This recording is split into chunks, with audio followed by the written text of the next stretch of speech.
नमस्कार। आज हम डिस्कस करेंगे हिमाचल प्रदेश जीके के important question. Himachal Pradesh GK के इंपॉर्टेंट क्वेश्चन डिस्कस करेंगे। हर एक क्वेश्चन को डिटेल से डिस्कस करेंगे। अभी असिस्टेंट लॉ ऑफिसर का एग्जाम हुआ था, उस एग्जाम में क्वेश्चन पूछे गए थे, तो हर एक क्वेश्चन को देखेंगे। बहुत ही आसान क्वेश्चन थे और डेफिनेटली 15 में से 15 क्वेश्चन आपके सही हुए होंगे अगर आपने हर एक वीडियो देखी थी और अच्छे से तैयारी की थी।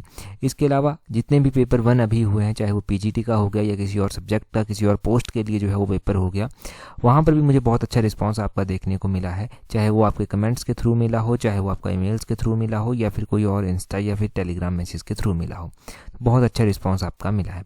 और अभी उम्मीद करते हैं कि आने वाला जो एलाइड का एग्जाम है और बाकी जो आपके एग्जाम है उनमें भी जो है वो ऐसा ही पॉजिटिव रिस्पांस जो है वो मिले। तो क्वेश्चन नंबर 1 से अभी डिस्कशन को स्टार्ट करते हैं। बोलते हैं which of the following passes is the highest motorable road in the world. तो बोलते हैं कि निम्नलिखित में से कौन सा दर्रा विश्व का सबसे ऊंचा मोटरेबल योग्य सड़क है। तो देखो, विश्व की सबसे ऊंची मोटरेबल योग्य सड़क जो है वो कौन से दर्रे पर है, ये रोहतांग दर्रे पर जो है वो है। ऑप्शन बी जो है वो सही आंसर आ जाएगा। रोहतांग दर्रा अपने हिमाचल प्रदेश में ही जो है वो पड़ता है। अगर हम इस दर्रे की बात करते हैं तो उसका एल्टीट्यूड एग्जाम में पूछा जा सकता है कि कितनी ऊंचाई पर ये स्थित है। तो ये 3978 मीटर की ऊंचाई पर जो है वो स्थित है। पहली बात आपने ये ध्यान रखनी है। दूसरी बात आपने ये ध्यान रखनी है कि ये किसको किसके साथ जो है वो जोड़ता है। तो ये कुल्लू को, जो कुल्लू डिस्ट्रिक्ट है उसको जो है वो लाहौल के साथ जो है वो जोड़ता है, वो आपने ध्यान रखना है। तो कुल्लू को ये लाहौल के साथ जो है वो जोड़ता है। यहाँ से ही हम रोहतांग टनल की भी जो है वो बात कर लेंगे कि रोहतांग टनल के बारे में क्या क्या क्वेश्चन जो है वो एग्जाम में पूछे जाते हैं। रोहतांग टनल की अगर हम बात करें तो एक तो पूछ लिया जाता है कि कितने मीटर लंबी ये टनल है, ये क्वेश्चन पूछा जाता है। देखिए, ये रोहतांग टनल जो है ये 9.02 किलोमीटर लंबी टनल जो है वो है। ये एग्जाम में जब पहले तो देखो जब बनी थी, इनाग्रेट हुई थी, तब तो उस टाइम याद रहता था क्वेश्चन, क्योंकि उस टाइम हमने पढ़ा था। परंतु अब धीरे धीरे ये क्वेश्चन फेड हो जाते हैं, तो रिवाइज करना ज़रूरी है। इसको ओपन कब किया गया था? तो इसको ओपन किया गया था अक्टूबर 3 को, 3 अक्टूबर थी। और ईयर कौन सा था? 2020 को जो था वो इसको ओपन किया गया था। ये आपने ध्यान रखना है। और रोहतांग टनल को जो है वो नाम दिया गया है अब अटल टनल का। अटल बिहारी वाजपेयी जी के नाम पर जो है उस टनल को नाम दिया गया है।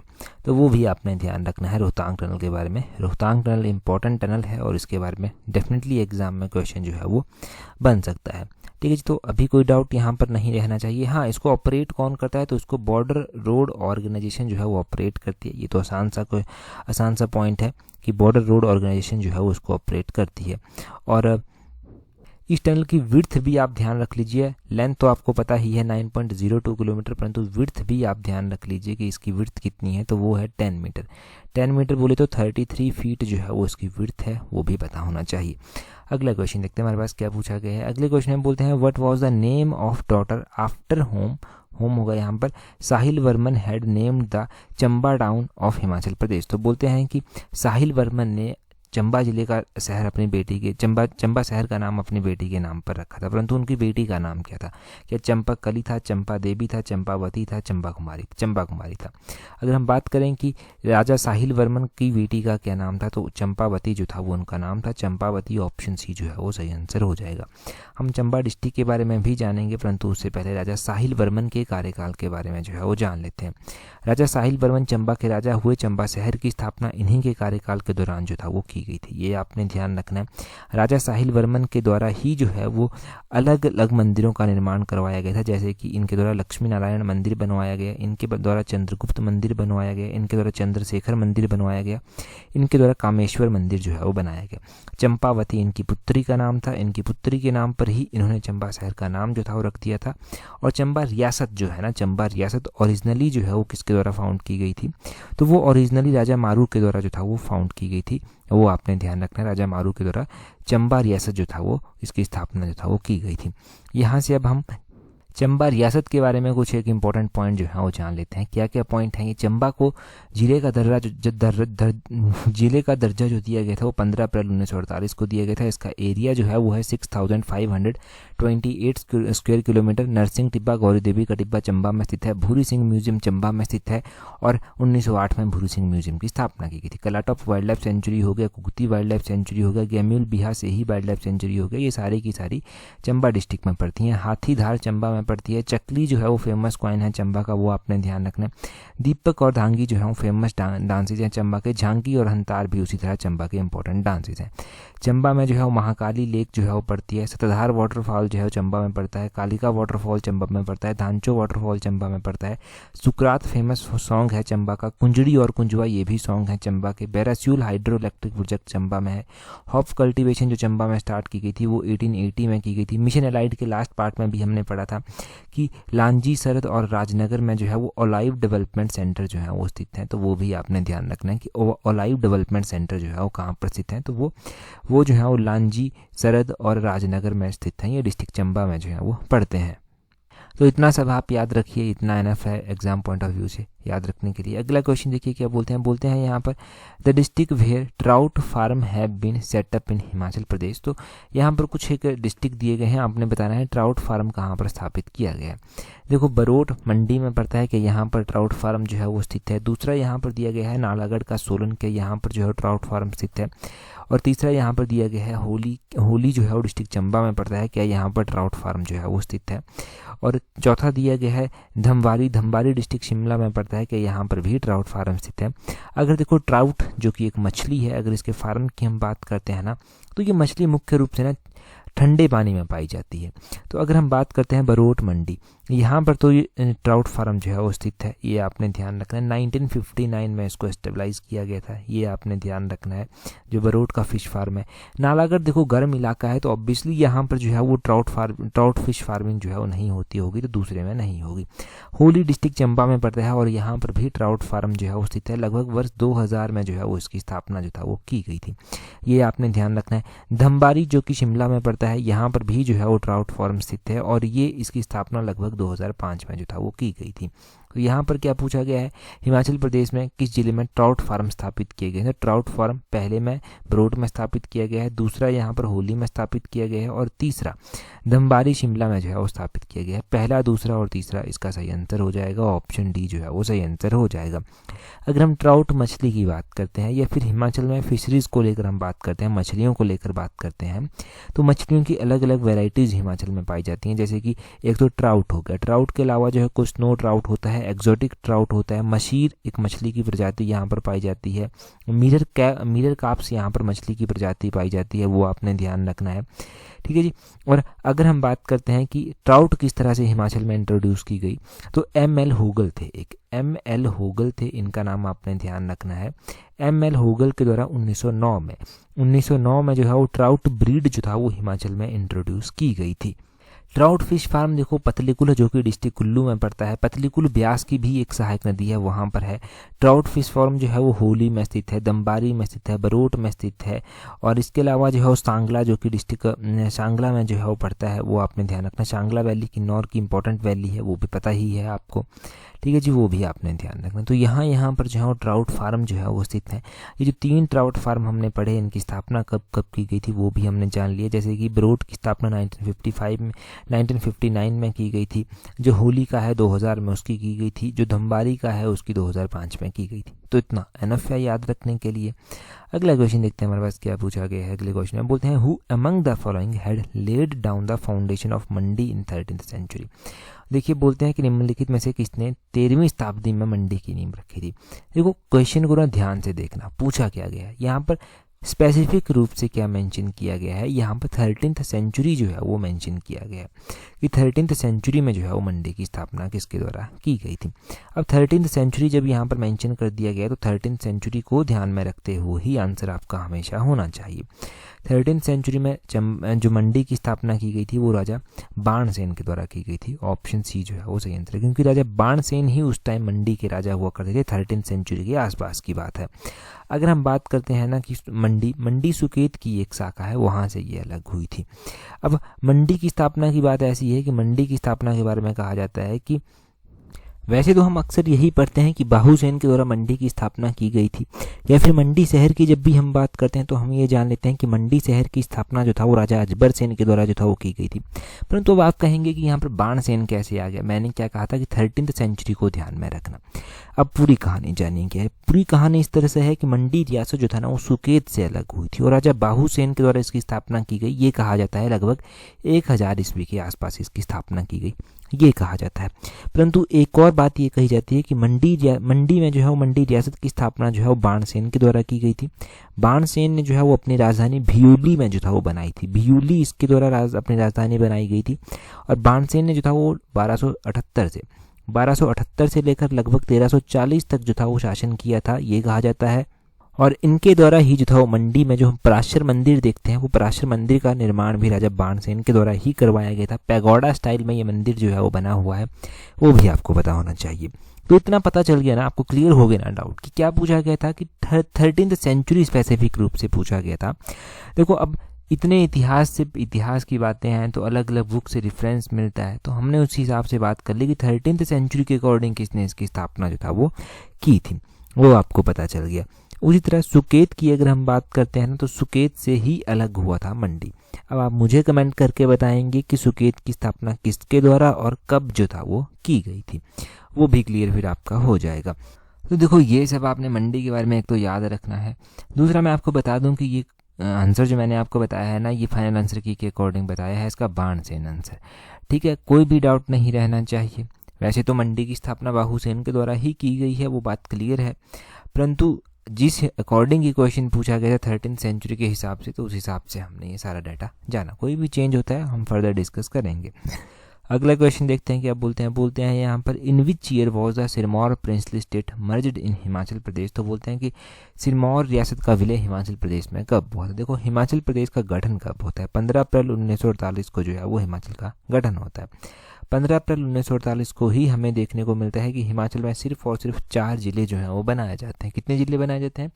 4 जिले बनाए जाते हैं और इन 4 जिलों में से सिरमौर भी एक जिला था। तो इस क्वेश्चन का ऑप्शन ए सही आंसर हो जाएगा। In which year Sirmaur princely state merged in Himachal Pradesh, ये 1948 में ही मर्ज हो गया था।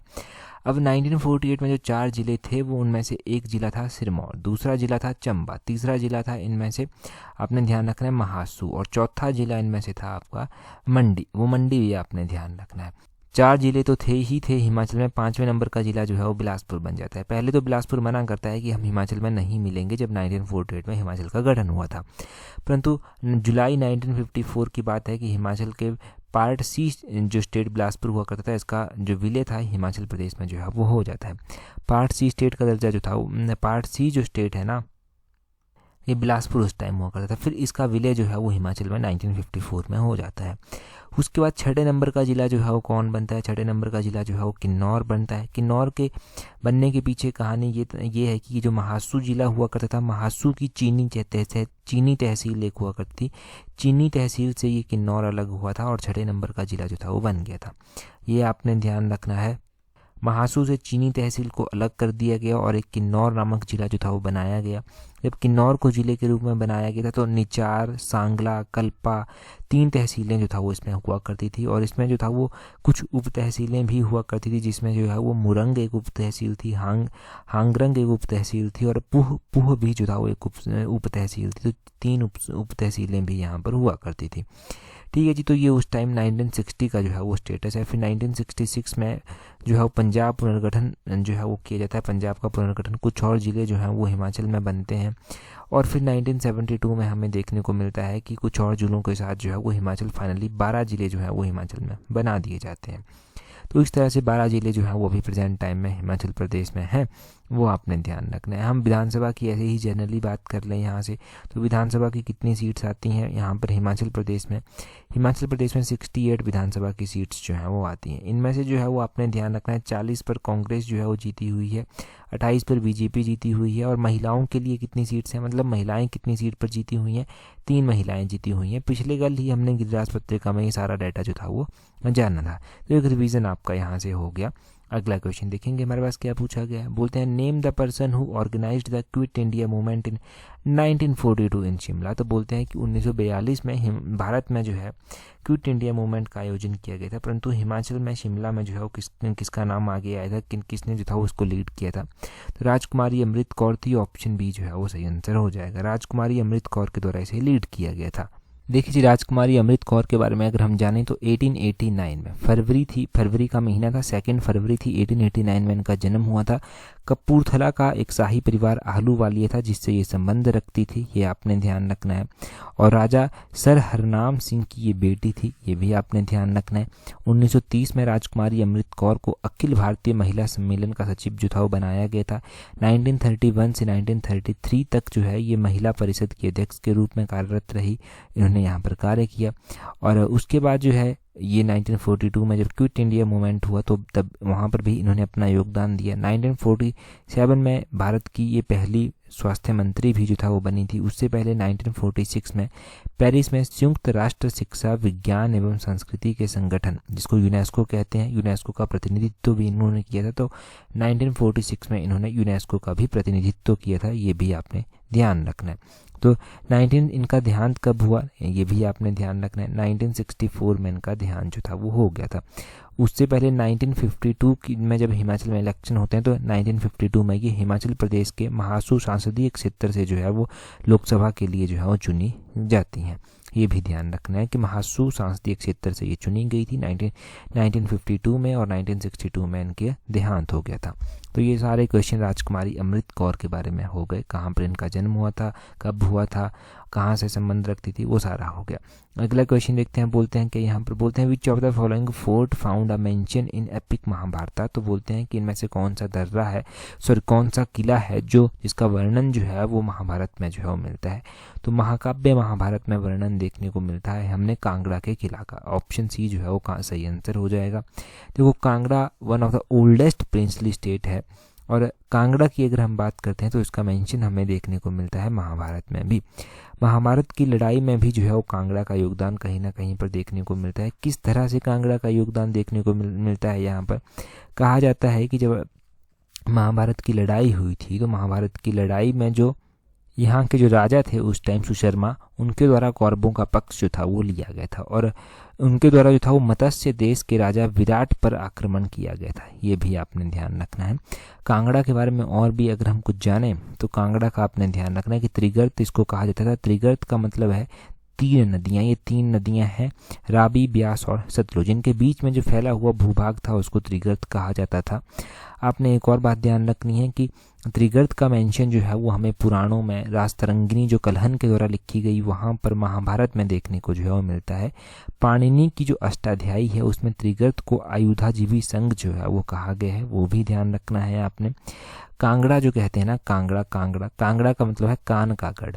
भगवान शिव ने जब जलंधर राक्षस को मारा था तो कहा जाता है कि उसके कान जिस स्थान पर गिरे थे उसे जो है वो कालांतर में कांगड़ा जो था वो कहा गया। ये आपने ध्यान रखना है। तो कांगड़ा के बारे में ये सारा इंपॉर्टेंट फैक्ट आपको पता चले कि कांगड़ा का पूरी बात जो है वो किस तरह से है कांगड़ा की।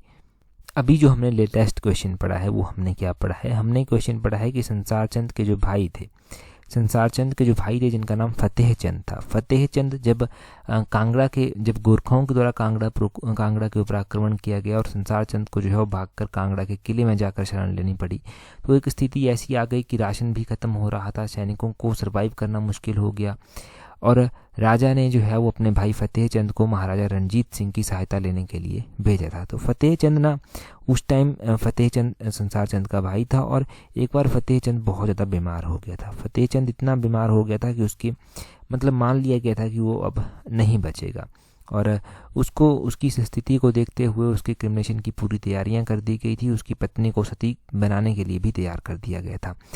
परंतु मूरक्राफ्ट उस टाइम जो था वो यहीं पर था, कांगड़ा में ही कहीं पर। तो मूरक्राफ्ट ने जो है वो उसकी जान बचाई थी। मूरक्राफ्ट को कुछ मेडिकल स्किल्स आती थी, उसके द्वारा फतेह चंद की जान जो था वो बचा ली गई थी। और ये क्वेश्चन हमने पढ़ा था कि किसकी जान बनाई मिशन लाइट के 1-2 पार्ट पहले ही हमने ये क्वेश्चन पढ़ा था, तो वो भी रिवाइज हो गया। अगला क्वेश्चन देखते हैं क्या बोलते हैं who among the following is the chief justice of Himachal Pradesh high court. Chief justice की बात कर रहे हैं हम, तो as per option MS Ramachandra Rao chief justice हैं हिमाचल प्रदेश हाई कोर्ट के। ऑप्शन भी सही आंसर है। हिमाचल प्रदेश हाई कोर्ट की स्थापना कब की गई थी? 1971 में हिमाचल हाई कोर्ट की स्थापना जो था वो की गई थी। अगर क्वेश्चन पूछ ले जाए कि हाई कोर्ट के जज होते हैं उनकी रिटायरमेंट एज क्या होती है, तो 62 ईयर जो है वो हाई कोर्ट के जज की रिटायरमेंट एज होती है। सुप्रीम कोर्ट के जज की रिटायरमेंट एज पूछी जाए तो वो 65 ईयर्स जो है वो होती है। तो उनको लेकर कन्फ्यूजन भी आपको नहीं होना चाहिए कि किसकी रिटायरमेंट एज कितनी होती है, हाई कोर्ट के जज की और सुप्रीम कोर्ट के जज की, वो भी क्लियर हो गया। हिमाचल प्रदेश हाई कोर्ट की स्थापना तो 1971 में की गई थी, परंतु इसके पहले जो जज बने थे वो कौन बने थे, चीफ जस्टिस इसके पहले कौन बने थे मतलब, तो इसके जो पहले चीफ जस्टिस बने थे वो जस्टिस हमीदुल्ला बेग जो था वो बने थे, ये आपने ध्यान रखना है। पहली महिला चीफ जस्टिस इसकी कौन बनी थी वो भी क्वेश्चन पूछा जाता है। तो न्यायमूर्ति जो लीला सेठ थी वो जो था वो पहली महिला चीफ जस्टिस बनी थी। ये कब से लेकर कब तक चीफ जस्टिस जो था वो रही थी वो भी पता होना चाहिए। तो मोटे मोटे तौर पर देखा जाए तो ये 1991 से 1992 तक रही थी। अगर एग्जैक्टली देखा जाए तो 6 अगस्त 1991 में जो था ये चीफ जस्टिस बन गई थी। कब तक रही थी ये 19 अक्टूबर 1992 तक जो था वो हिमाचल हाई कोर्ट की चीफ जस्टिस रही थी और ये पहली महिला चीफ जस्टिस थी, ये भी आपने ध्यान रखना है। और आपको पता चल गया पहले चीफ जस्टिस कौन थे, जस्टिस हमीदुल्ला बेग थे, उनका नाम आपने ध्यान रखना है। और पहली महिला चीफ जस्टिस कौन थी वो भी आपने ध्यान रखना है। इतना काफ़ी है जजेस के बारे में जानने के लिए। अगला क्वेश्चन देखिए, बोलते हैं as per 2011 census what is the density per square kilometre of population of Himachal Pradesh. तो बोलते हैं 2011 की जनगणना के अनुसार हिमाचल प्रदेश की जनसंख्या का घनत्व प्रति वर्ग किलोमीटर क्या है। तो बिल्कुल आसान क्वेश्चन है, 123 जो है ये हमने पढ़ रखा है। देखो जी, डेंसिटी की बात हो रही है तो इस ग्राफ से आपको डेंसिटी बहुत अच्छे से पता चल जाएगी। अब कोई भी क्वेश्चन पूछा जाएगा कभी भी आपका गलत नहीं हो सकता। मैं बताता हूँ क्या क्या याद रखना है। 2011 की जनगणना के अकॉर्डिंग आपको याद रखनी है हिमाचल की डेंसिटी ये 123 है। आपको हाईएस्ट डेंसिटी ध्यान रखनी है कि हमीरपुर की है, वो है 407, वो आपको ध्यान रखना है। आपको ध्यान रखनी है लोएस्ट, तो वो है लाहौल स्पीति की 2 है। लाहौल स्पीति की 2 है 2011 की जनगणना के अनुसार, 2001 की जनगणना के अनुसार, 1991 की जनगणना के अनुसार, 1981 की जनगणना के अनुसार और 1971 की जनगणना के अनुसार 2 ही इसकी है। पीजीटी के एक पेपर में पूछा गया कि 2011 की जनगणना के अनुसार किन्नौर की डेंसिटी क्या है, तो वो है 80। अगर पूछ लिया जाए 2001 की जनगणना के अनुसार तो किन्नौर की 69 थी, वो भी आपने ध्यान रखना है। शायद 2001 वहाँ पर पूछा गया था तो वो 69 आपने ध्यान रखना है। आपको ईयर वाइज डाटा पता होना चाहिए, जैसे कि 2001 में हिमाचल की डेंसिटी 109 थी, 1991 में 93 थी और 1981 में ये 77 थी और 1971 में ये 62 थी। तो ये डेंसिटी का बड़ा ही सिंपल और बड़ा ही सीधा सा क्वेश्चन है जो कि 2 नंबर एग्जाम में दिलाता है। हाँ, अगर आप तैयारी एलाइड सर्विसेज के लिए कर रहे हैं तो ये डाटा और भी ज़्यादा इंपॉर्टेंट हो जाता है। और एलाइड सर्विसेज के लिए आप टेस्ट सीरीज भी प्रैक्टिस कर सकते हैं और अलग अलग क्वेश्चन प्रैक्टिस कर सकते हैं। देखिए, टेस्ट सीरीज का लिंक नीचे डिस्क्रिप्शन बॉक्स कमेंट बॉक्स में दिया गया है। टेस्ट सीरीज ज्वाइन करने के बाद टेस्ट सीरीज का ग्रुप जरूर ज्वाइन कर लेना। वहाँ पर आपको जो है टेस्ट सीरीज ग्रुप की अगर हम बात करें, वहाँ पर आपको इकोनॉमिक सर्वे की, करंट अफेयर की अलग से जो है वो लिंक्स या फिर PDF जो है वो मिल जाएगी, वहाँ से अवेल कर लेना। इकोनॉमिक सर्वे के अभी तक हम 3 पार्ट जो है वो डिस्कस कर चुके हैं, तो वो देख लेना। और डेंसिटी के बारे में हमने जान लिया। टेस्ट शीट्स के लिंक नीचे डिस्क्रिप्शन बॉक्स कमेंट बॉक्स में दिए गए हैं। बढ़ते हैं अपने नेक्स्ट क्वेश्चन की ओर। नेक्स्ट क्वेश्चन में बोलते हैं, यहाँ पर बोलते हैं which of the following is the oldest hydro electric project of Himachal Pradesh. तो बोलते हैं कि हिमाचल का इनमें से सबसे पुरानी जो जल विद्युत परियोजना है वो कौन सी है। अगर हम हिमाचल की सबसे पुरानी जल विद्युत परियोजना की बात करते हैं तो वो है हमारे पास सानन जल विद्युत परियोजना। ऑप्शन ए जो है वो सही आंसर है। सानन जल विद्युत परियोजना की कहानी भी बड़ी ही इंटरेस्टिंग है। इंटरेस्टिंग क्यों है, किस तरह से इंटरेस्टिंग है, वो भी हम जानेंगे। देखो, सानन परियोजना जो है वो कहाँ पर पड़ती है, पहले तो ये पता होना चाहिए। ये जो सानन परियोजना है ये पड़ती है मंडी ज़िले में। और किसके द्वारा इसको जो था वो शुरू किया गया था, तो इसके इंजीनियर थे कर्नल BC बैटी। BC बैटी जो था वो इसके इंजीनियर थे। हिमाचल प्रदेश की ये पहली जल विद्युत परियोजना है जो 1926 में स्थापित की गई। इसका पहले जो स्टेज थी वो 1933 में बनकर तैयार हो गई थी। BC बैटी को इसका श्रेय जाता है, ये इसके इंजीनियर थे। और आपने ध्यान रखना है कि इसका उद्घाटन 1933 में किया गया। तो किसके द्वारा किया गया, तो उस टाइम लॉर्ड विलिंगडन हुआ करते थे जिनके द्वारा इसका उद्घाटन जो था वो किया गया था। जो पठानकोट से जोगिंदरनगर तक रेलवे लाइन बनी थी, कहा जाता है कि इसी परियोजना के लिए मेन पर्पस था बनाना कि इस परियोजना को जो सामान आना है वो सारा का सारा रेलवे के माध्यम से इजीली जो है वो यहाँ तक पहुँच सके। तो इसलिए जो था वो पठानकोट जोगिंदरनगर रेलवे लाइन जो था वो बनकर तैयार की गई थी। 1926 में ये रेलवे लाइन बनकर तैयार की गई थी। शालन परियोजना 1926 में जो था वो स्टार्ट हो गई थी एक तरह से। 1929 में ट्रैफिक के लिए इसको भी खोल दिया गया था। 113 किलोमीटर लंबी ये जो है वो रेलवे लाइन है। अच्छा, कालका शिमला कितने किलोमीटर लंबी है और इसको कब यूनेस्को की लिस्ट में डाला गया था, वो आप कमेंट करके बताएंगे अभी जल्दी से। ठीक है जी, वो भी आपका रिवीजन वहाँ से हो जाएगा, वो भी इंपॉर्टेंट क्वेश्चन है। अगला क्वेश्चन देखें, उससे पहले अगर आप देखो पेपर 1 की तैयारी कर रहे हैं तो पेपर 1 के लिए टेस्ट सीरीज प्रैक्टिस कर सकते हैं। पेपर 1 की टेस्ट सीरीज का लिंक नीचे डिस्क्रिप्शन बॉक्स कमेंट बॉक्स में दिया गया है, वहाँ से अवेल करना। डेफिनेटली आपको आने वाले पेपर 1 में हेल्प मिलेगी, जैसे कि पहले भी मिलती रही है। बस ज्वाइन करने के बाद जो है वो टेस्ट सीरीज का ग्रुप जरूर ज्वाइन कर लेना, और टेस्ट सीरीज के लिंक नीचे डिस्क्रिप्शन बॉक्स कमेंट बॉक्स में दिए गए हैं। नेक्स्ट क्वेश्चन देखते हैं। नेक्स्ट क्वेश्चन देखिए जी, क्या बोलते हैं यहाँ पर, बोलते हैं in which of the following district of Himachal Pradesh two spring namely Luhund and Bassi. तो बोलते हैं कि हिमाचल प्रदेश के किस जिले में ये लुहुंद और बस्सी नामक 2 झरने जो है वो स्थित हैं। हमने लास्ट पार्ट जो मिशन एलाइड का था वहाँ पर एक क्वेश्चन पढ़ा था, डिटेल से पढ़ा था। अभी आप जल्दी से कमेंट करके जो है वो बता देंगे कि कहाँ पर ये स्थित है। अगर टेलीग्राम पर आपने ज्वाइन हमें नहीं किया तो टेलीग्राम पर ज़रूर ज्वाइन कर लेना, वहाँ पर आपको हर एक इंपॉर्टेंट अपडेट दे दी जाती है जो एग्ज़ाम में आपकी हेल्प करती है। टेलीग्राम पर ज्वाइन करने के लिए अपने टेलीग्राम से इस तरह से @allexam31 सर्च करना, आपको हमारा टेलीग्राम चैनल जो है वो मिल जाएगा। That's all for today. Thank you very much for watching and listening it very patience.